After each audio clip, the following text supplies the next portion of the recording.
तो एपिसोड की शुरुआत में हम देखते हैं कि कोटारो रात को देर तक जागकर अपने रूम में बुक राइटिंग कर रहा होता है। फिर सुबह होने पर वो नाश्ता करने के लिए अपने पेरेंट्स के साथ बैठता है तो कोटारो की मॉम उसे कहती है कि मैं कितने दिनों से देख रही हूँ तुम रात को देर तक जागते हो।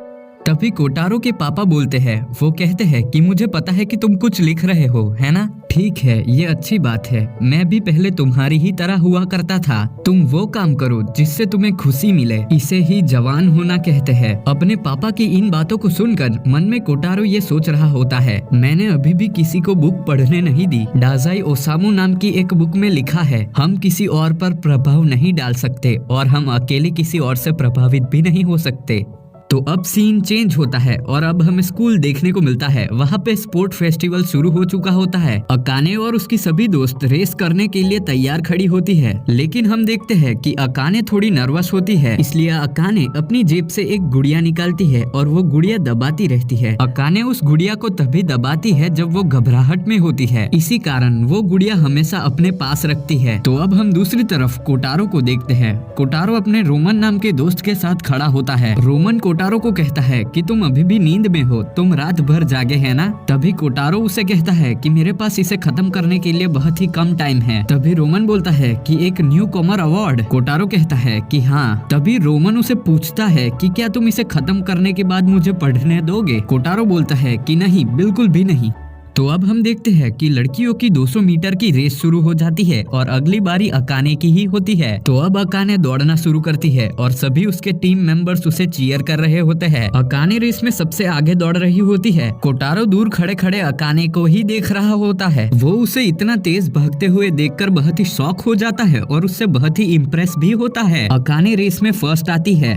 तो अब हम देखते हैं कि कोटारो अपने एक दोस्त के पास जाता है जिसका नाम डाइची होता है। डाइची कोटारो को कहता है कि क्या तुम तैयार हो दौड़ने के लिए? कोटारो उसे कहता है कि मैं ये नहीं करना चाहता। कोटारो की ये बात सुनकर डाइची उसे कहता है कि तुम कर सकते हो, जाओ अपने आप को साबित करके दिखाओ। अब कोटारो लड़कों की 200 मीटर की रेस के लिए चला जाता है। जाते जाते वो ये सोच रहा होता है, डाजाई ने कहा था कि हंसते रहो और ताकतवर बनो, लेकिन मैं शायद अब हंसना नहीं चाहता।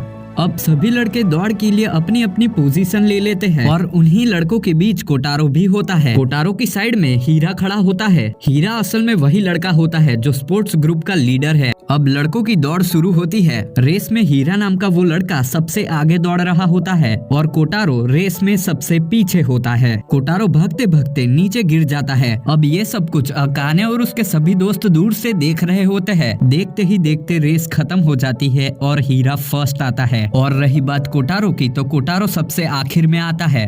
तो अब हम देखते हैं कि स्कूल के ग्राउंड से बाहर जाते जाते हीरा अकाने को एक इशारा करता है। अकाने के आसपास जितने भी लड़के और लड़कियां थी वो उसे ही देख रहे होते हैं। ये सब कुछ देखकर अकाने की दोस्त आयरा उसे कहती है कि ये सब क्या था। तभी अकाने की दूसरी दोस्त आती है और उसे कहती है कि तुम दोनों के बीच चक्कर तो नहीं चल रहा है। अकाने उसकी ये बात सुनकर उसे कहती है कि मैं कसम से कहती हूँ हम दोनों के बीच कुछ नहीं चल रहा है। फिर उसकी दोस्त उसे कहती है कि तुम दोनों एक ही क्लब के मेंबर हो, क्या तुम्हें नहीं लगता कि हीरा बहुत ही अच्छा दिखता है? तुम दोनों एक दूसरे के वैसे भी अच्छे दोस्त हो, तुम उसे अपना साथी क्यों नहीं बनाती? अब अकाने उन सबको कहती है कि नहीं, मैं ये सब कुछ नहीं करना चाहती।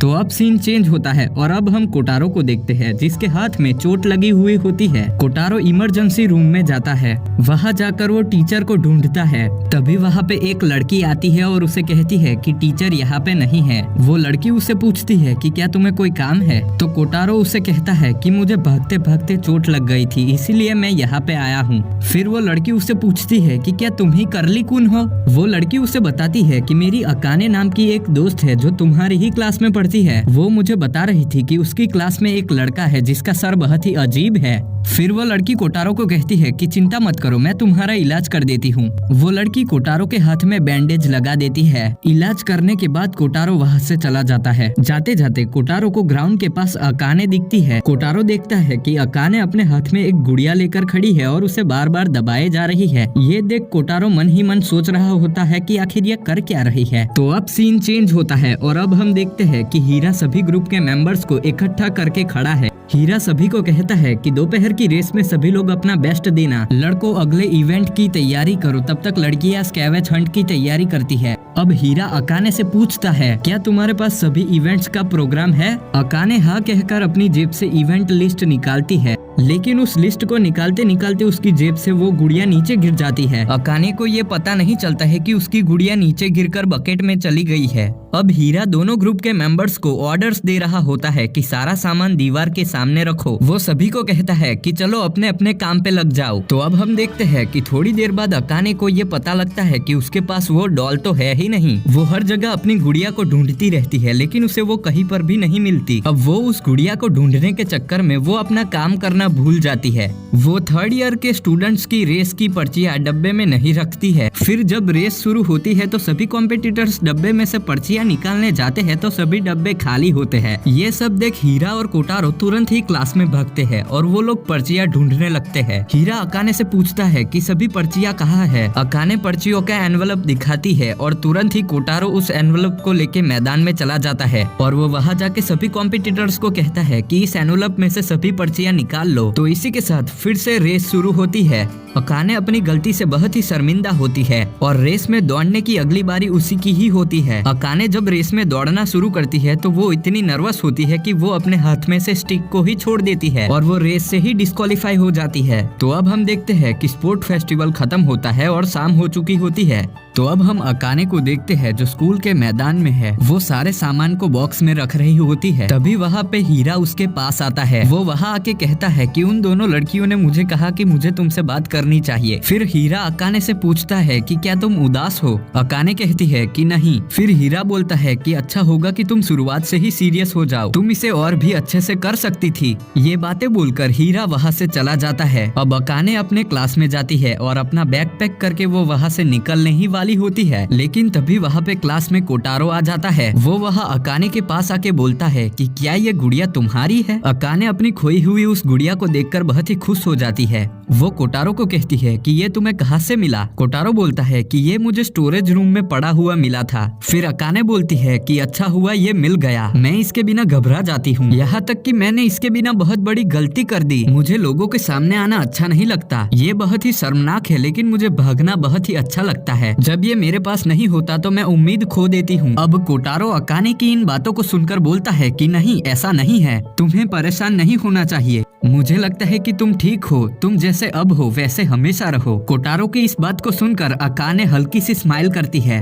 तो अब हम देखते हैं कि ये दोनों साथ में स्कूल में से बाहर आते हैं और एक दूसरे को अलविदा कहते हैं और घर चले जाते हैं। अब घर जाने के बाद ये दोनों एक दूसरे को मैसेज करते हैं। अकाने कोटारो को मैसेज करके कहती है कि उस दिन के लिए तुम्हारा बहुत शुक्रिया। कोटारो उसका मैसेज देख बहुत ही खुश हो जाता है। वो उसे रिप्लाई करके कहता है कि तुमने बहुत ही अच्छा काम किया, बहुत बढ़िया। फिर अकाने उसे मैसेज करके कहती है कि करली कुन। कोटारो उसे रिप्लाई करके कहता है कि क्या कहा? ये तो बहुत ही अजीब निकनेम है। फिर अकाने उसे रिप्लाई करके कहती है कि तुम्हारा सर का ऊपर का हिस्सा बहुत ही अजीब है, इसलिए मैंने तुम्हारा ये निकनेम रखा है। तो अब सीन चेंज होता है और अब हम देखते हैं कि कोटारो लाइब्रेरियन के पास अपनी बुक दिखाने जाता है। उस लाइब्रेरियन का नाम डाइसुके होता है। डाइसुके बोलता है कि मेरे ख्याल से ये हिस्सा बहुत ही कंफ्यूजिंग है। वो कोटारो को कहता है कि इसे थोड़ा आसान तरीके से बताओ। कोटारो कहता है कि ठीक है। फिर डाइसुके बोलता है कि जब तुम इसे पूरा कर लोगे तो इसे पढ़ने में मजा आएगा। तुमने ये कहा था कि तुम्हें इसे लोगों को दिखाने में शर्म आती है ना? और फिर कोटारो बोलता है कि हाँ, ये सच है। तो अब फिर से सीन चेंज होता है और अब हम देखते हैं कि कोटारो अपने रूम में बैठकर फिर से बुक राइटिंग कर रहा होता है। कोटारो बुक राइटिंग करते करते सोच रहा होता है कि मैं समझ चुका हूँ, ये बात सच नहीं है, ये झूठ है कि लोग दूसरे लोगों को प्रभावित नहीं कर सकते हैं।